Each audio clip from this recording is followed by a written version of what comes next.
खुलुमबाय स्टुडिअ आं राकेश रामसियारि बे समाव नोंथांमोननो मोनसे राजखान्थियारि रादाब लानानै फैदों बिटिआरनि हाग्रा बिफाननि मावफुं सोद्रोमा रनजित बसुमतारिया बे समाव बिपिएफ राजखान्थि हान्जानि दैदेनगिरि बिथां हाग्रामा महिलारिखौ जारिमिन जानानै थालांबाय होननानै बुंदों जारिमिन जालांबाय होननानै बुंदों हाग्रामा महिलारिखौ हाग्रामाया जारिमिन जानानै थांबाय हाग्रामा हिसाबै हाग्रामाया जारिमिन जानानै थांबाय हाग्रामा हिसाबै बे समाव नोंथांमोननो मोनसे बिग पलिटिकल निउज नोंथांमोननि गेजेराव रादाब नोंथांमोननि गेजेराव होदों जे हाग्रामा महिलारिया जारिमिन जालांबाय होननानै बुंदों आरो बिथाङा बुंदों हाग्रामा महिलारि थामहिनबा हाग्रामा महिलारिनि जे बुंनाय बाथ्राफोर बे हाग्रामा महिलारिनि जे बुंनाय बाथ्राफोरा अनला ओंख्रियाव आगान थायि बायदि होननानै बुंदों बे समाव अनला ओंख्रियाव आगान थायिजों रुजुदों बिथां रनजित बसुमतारिया हाग्रामानि जा अनला ओंख्रियाव आगान थायि राव हाग्रामानि जा अनला ओंख्रियाव आगान थायि राव हाग्रामा महिलारिखौ आरो बिथाङा बुंबावदों जे हाग्रामा महिलारिया बे समाव खाम्फा बरगयारिखौ बोलि साजायदों बिथांनि दोहोन दौलत सम्पतिखौ एमपि होफ्लानानै बिथांनि दोहोन सम्पति रांखान्थियारि बिथिंखौ बिथांखौ लोरबां खालामनो थाखाय बे समाव एमपि बिजाथि महरै बिथांखौ फसंदों होननानै बुंदों खाम्फाखौ अस्तित्वहीन खालामनो नागिरनाय खाम्फाखौ फाइनान्सियेलि बुथारनो नागिरनाय खाम्फा बिथांनि आफाथालानि जा हा बे हाथालाखौ माने एरखुनानै गारनो नागिरनाय जा नोजोर बेखौ खाम्फा बिथाङा हाग्रामानि सायाव मोजां बुजिखाबाय आरो बिथाङा बुंबावदों जे हाग्रामा महिलारि मुनमुन ब्रह्म बिथांमोना फेक्टर नङा होननानै बुंदों आरो बेनि अनगायै खाम्फा बरगयारिखौ बाख्नायनायखौबो नुनो मोनदों जे खाम्फा बरगयारिया बिपिएफ राजखान्थि हान्जायाव बिथां सासेल' दैदेनगिरि दंसै जाय बिपिएफखौ बिथाङा स्टेन्ड खालामनानै बिपिएफखौ बिथाङा फोथांना लाखिदों होननानै बे समाव हाग्रा बिफाननि मावफुं सोद्रोमा रनजित बसुमतारिखौ बुंनायखौ नुनो मोनदों बेयाव लिडार दङ होनबा खाम्फाल'खासै सोरबा मुनमुन ब्रह्म सोरबा हाग्रामा महिलारि बेफोरो फेक्टरानो नंखाया आरो दिनै खाम्फानि थाखायसो बिपिएफआ थांनानै दङ हाग्रामानि थाखाय बिपिएफआ थांनानै गैया आरो बेखौ साजायनानै जे खाम्फा बरगयारिया बिपिएफखौ स्टेन्ड खालामदों आरो जायनि थाखाय बिथांखौ रांखान्थियारि बिथिंजों गोबां बिथांनि दोहोन दौलत सम्पतिफोरखौ धंस खालामनो थाखाय बे समाव हाग्रामा महिलारिया बे समाव बिथांखौ बिपिएफनि थामहिनबा एमपि बिसायख'थिनि बिजाथि महरै गसंहोदों आरो बेखौ लानानैनो बे समाव हाग्रा बिफाननि मावफुं सोद्रोमा रनजित बसुमतारिया गोख्रों बाथ्राजों बुंदों जे बिपिएफ राजखान्थि हान्जायाव सासेल' दैदेनगिरि दङ जाय दैदेनगिरिया बिपिएफखौ स्टेन्ड खालामबाय दं होननानै बिथाङा बुंदों आरो बेनि अनगायैबो अनला ओंख्रियाव आगान थाया आरो बिपिएफनि बाथ्रा बुंनाया मोनसेबो रज'आ होननानै बाथ्रा बुंनायखौ नुनो मोनदों आरो बेनि अनगायैबो बिथां हाग्रामा महिलारिखौ बे समाव गोख्रों बाथ्राजों सोंखारिबाय थानायखौ बे समाव नुनो मोनदों आरो बिथां बिटिआरनि हाग्रा बिफाननि मावफुं सोद्रोमा रनजित बसुमतारिया बुंदों जे सिगांनि समाव बिथांमोना पिटिसिनि फैसाखौ बाहायनानै बे समाव बाला गुदुङाव गुसेंग्रा जावनायनि बाथ्राजों रुजुनायखौ नुनो मोनदों बे समाव नोंथांमोननो बड'लेण्ड बुब्लिनि गेजेरजों मोनसे बिग पलिटिकल आपडेट नोंथांमोननि गेजेराव बे समाव होदों जे फैबाय थानाय समाव थामहिनबा इउपिपिएल बिजेपि आरो एजिपि बिजाथि जयन्त बसुमतारिया देरहानाया कनफार्म जाखाबाय होननानै बिथाङा बुंथिनायखौ नुनो मोनदों बे समाव बिथाङा राजखान्थियारि मोनसे सावरायमेल बे सावरायमेल जोबखांनायनि उनाव बे समाव खौरांगिरिनि सिगाङाव गोख्रों बाथ्राखौ बुंथिनायखौ नुनो मोनदों जे हाग्रामा महिलारिया जारिमिन जालांबाय आरो खाम्फा बरगयारिखौ बोलि साजायदों होननानै आरो बिथांनि दोहोन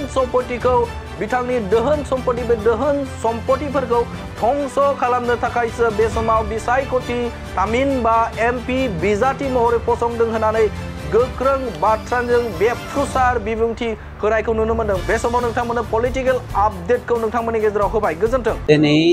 14 नं श्रीरामदुवार ब्लकआव मानव गेदेर जोंनि डेपुटि चिफ गबिन्द बसुमतारी सारनि दैदेननायाव सेन्ट्रेलनि बिथोन बायदियै जोङो जयै फैगौ 7 मे अक्ट'आव जानो गोनां जोंनि जा मानव गेदेर जयन्त बसुमतारीखौ जोङो MP हिसाबै दैथायहरदों बिथांनि जानो गोनां बिसायख'थि बे MP बिसायख'थियाव जोंनि पार्टिया माबायदि समाजनि गेजेराव थांनांगौ बेखौ लानानै जोङो बेवहाय सावरायलायनाय जादोंमोन बाखि खोब पजिटिभ दिनै 100% देरहाहोनायनि लामायाव जों फैखाबाय ओंखायनो जोंनि माखासे पार्टिफोरनो जोंनि एक्टिभिटिसफोरखौ जोङो मा खालामनांगौ मा खालामा बेखौसो जों फोरमायलायनाय आरो सावरायलायनाय जादों दा BPFनि जे हाग्रामा बिथाङा बुंदों जे उदालगुरि दरंआव 2 लाखनिबो बारा भटार्सफोरखौ भट लानो देरहागोन ओमफ्राय क'क्राझार लकसभायाव 3 लाखनि बारा भट लानो देरहागोन हाग्रामानि जा अनला ओंख्रियाव आगान थायि राव बे थांनाय 10 बोसोराव प्रमान जाबोदों हाग्रामाया दिनै बर' आदिबासि बर' मुसलमान बर' अना बर' जि कनफ्लिक्टनि गेजेरजों BTCखौ धंस खालामबोबाय दा बे धंस जानाय BTCखौ बालाबारियाव सेंग्रा जावनाय बायदि जावनो नागिरनानै बुरखांफिननो नागिरनाया गोरलै खोथा नङा मानोना हाग्रामाया जारिमिन जानानै थांबाय हाग्रामा हिसाबै दिनै जोंनि समाजा मालाबाबो बिथांखौ थावनि होलिया गतिके बे बेलायावहाय जोंहा बिसोर साननो गोनां गैया गावनि पलिटिकेल केरियारखौ बियो बेहा मोनसे गाज्रि केरेक्टार दङ गावनि जा जिरायनाय खामफ्लाय बे सानदों आजै आजौआ आबै आबौमोना खामफ्लायखौ हाग्रामानो दानना गालांखादों होननानै नंखायनो गाज्रि साननाय हनाय गाज्रि मावनाय दांनायनि गेजेरजोंबाबो बिथाङा गावनि पावारखौ लाबोफिनगोन बे थान्दाजों मानसिफोरखौ बुरखायगासिनो दङ खिन्थु दिनैनि दिनाव रायजो राजाफ्रा बुरबुं नंला जे हाग्रामानि बाथ्राखौ थगायनायखौ मिथियालासिनो थानो आरो दिनैनि दिनाव रायजो राजाफ्रा बुरबुं नंला जे हाग्रामानि धोनखौ बुजिनो सर मुंमोन ब्रह्मआ बुंदों जे खाम्फा बरगयारिखौनो सायख'दों बे बिटिआरनि ओनसोलनि रायजो राजाफ्रा मिनिनो ओंखारो बाथ्राखौ खोनायोब्ला बाथ्राया बेल' बे खोन्थाखौ खिन्थु आं बेक्तिगत भाबै गनायो BPFआव लिडार दङ होनबा खाम्फाल'खासै सोरबा मुनमुन ब्रह्म सोरबा हाग्रामा महिलारि बेफोरो फेक्टरानो नंखाया आरो दिनै खाम्फानि थाखायसो BPFआ थांनानै दङ हाग्रामानि थाखाय BPFआ थांनानै गैया गतिके खाम्फाखौ अस्तित्वहीन खालामनो नागिरनाय खाम्फाखौ फाइनेन्सियेलि बुथारनो नागिरनाय खाम्फा बिथांनि आफाथालानि जा हा बे हा थालाखौ माने एरखुनानै गारनो नागिरनाय जा नोजोर बेखौ खाम्फा बिथाङा हाग्रामानि सायाव मोजां बुजिखाबाय MP इलेक्सन उनाव नायदो खाम्फाया जेननायाथ' 100% जेनखागोन गाव मिथिखायो बेस्रा नंखायनो पार्टिनि बाथ्राखौ एरायनो हायो बिथाङा टिकेटखौ लाख्लादों जेखियानो जाया बेनि रिजाल्टखौ MP इलेक्सननि उनाव जुन मासनि 7 अक्ट'खालि मोननो हागोन सार नोंथांनि बिटिआर सरकाराबो गोबां लाइमोनफोरनो साख्रि होबाय सार बिथांमोना साख्रि होनो हाया होननानै बुंबाय